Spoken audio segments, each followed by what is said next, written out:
Hey YouTube. Quick video. I just finished watching the Scandal How to Get Away with Murder crossover, or as it was titled, How to Get Away with Scandal. It was so good. I loved it. I couldn't get enough of it.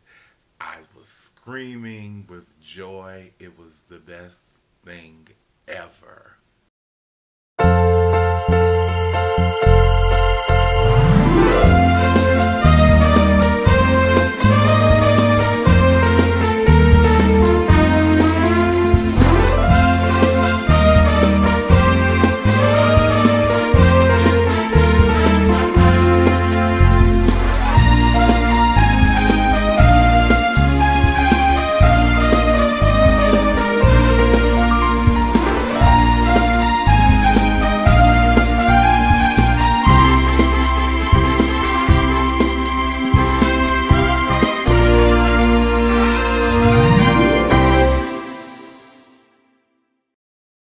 How did you feel about it?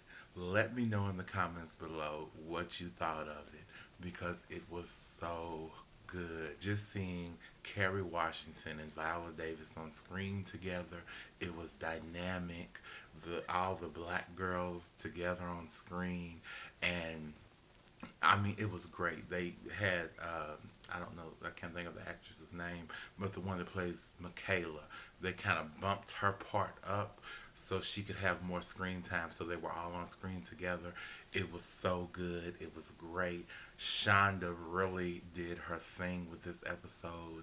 It was everything we've been waiting for ever since they announced this. I have been so excited, and it did not disappoint. It was the best thing ever.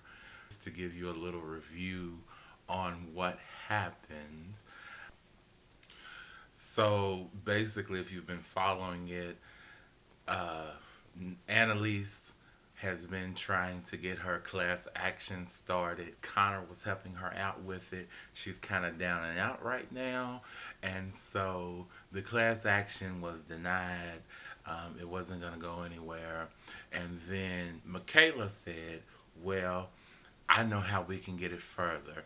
And she had the idea, let's ask Olivia Pope for help. Annalise went in. She asked Olivia Pope for help.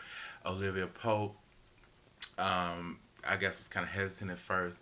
She ended up assisting them. She was there for them. Seeing the two of them on screen together was just, I mean, I've been a fan of Scandal for so many years, How to Get Away with Murder, and seeing the two shows together was something that I can't explain. It was phenomenal. And I mean, it was just a moment. I've been looking forward to this so much. And you know, when I woke up today, I said, well, I went about my day or whatever. And it didn't occur to me until later on in the day. I said, today's March 1st. And just a side note, I've been doing this thing that I learned from Sarah Jessica Parker, but apparently it goes back to like the 1700s, and it's called Rabbit Rabbit.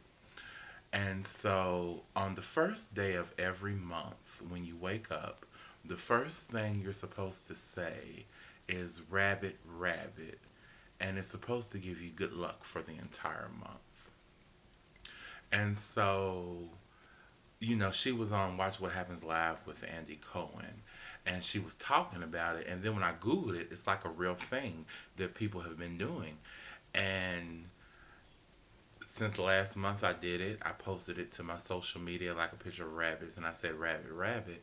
And so I was actually laying in bed last night, and it was like 1 o'clock in the morning. And I looked and I saw, oh, it's March 1st. And then I said, and I didn't say anything. And I said, rabbit, rabbit, because it's supposed to bring you good luck for the rest of the month. So if you don't know that, and I don't know if I'm too much of a superstitious person, but rabbits are supposed to be good luck. People have like lucky rabbits' foots. So there you go.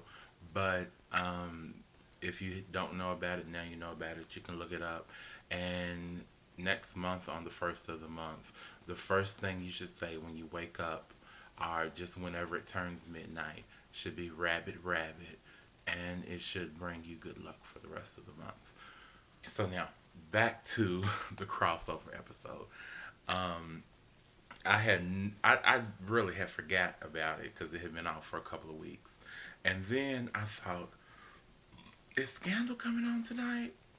And then I said, wait a minute, tonight is the night of the crossover. Oh shit! Excuse my language. So I was so excited. I was looking forward to it. I cooked dinner. I got some wine. I was tuned into the TV at like 8:50, just waiting for Grey's Anatomy to go off. Cause at one time I did watch Grey's Anatomy, but then it just kind of got on my nerves, so I stopped watching it as much. But I always been a fan of Scandal. I always been a fan of How to Get Away with Murder, and this was epic. And so Olivia Pope, she helped Annalise get into the Supreme Court, and Annalise got in there. Now she got some bad news about Isaac right before she got on in front of the justices of the Supreme Court, and it really kind of shook her up. And I said, you know, why would Isaac's ex-wife call her with that bad news right then, knowing she was about to get up in front of the Supreme Court? But she overcame it. She gave a great argument in front of the Supreme Court on behalf of Nate's father. The only thing I kind of didn't like was they didn't tell you what the decision was. Olivia got a phone call. You didn't hear the phone call, but she said she got a call from the president, not the president, not Melly, but from President Grant. Well, no, she said President Grant. They're both Grants. So I don't know if it was Melly or if it was Fitz, but somebody called Olivia and told her that the justices were leaning towards their side, but they still didn't tell you whether they won or not. And then the episode kind of just ended kind of abruptly because Olivia was kind of trying to give her some PR advice and kind of trying to handle her. And Annalise was like, I don't really need your help anymore, but thank you. And then Olivia was like, okay. And then she just walked off. So, of course, Scandal is coming to an end this season. I think it would be really good because How to Get Away with Murder is going to continue. I think it would be really good if after How to Get Away with Murder ends, if maybe next season of, excuse me, I think it would be really good if when Scandal ends, maybe on the next season of How to Get Away with Murder, Kerry Washington could come in maybe as a guest star, and guest stars Olivia Pope, maybe help Annalise out on some stuff. Because I mean, they had a good relationship. You also saw Annalise's parents in here, Cicely Tyson and the man who plays her father. They were there to support her. Of course, she was appearing in front of the Supreme Court, which was a big thing. So it was good. All her law students were there, so everyone was there to support her. She gave a fantastic argument in front of the Supreme Court. She answered all the questions. They tried to throw some stuff at her. She was there. It was just epic. She was really good. So it was a great episode overall. I really enjoyed it. I wish it hadn't taken this long for it to happen, and that it wasn't happening right when Scandal is going off, so that maybe there could have been some more crossovers in the future. But hey, it is what it is. It was great. I loved it, and I hope you did too. And like I said, let me know what you thought of it in the comments. And as always, please like, comment, subscribe, and I will see you in the next video. Bye.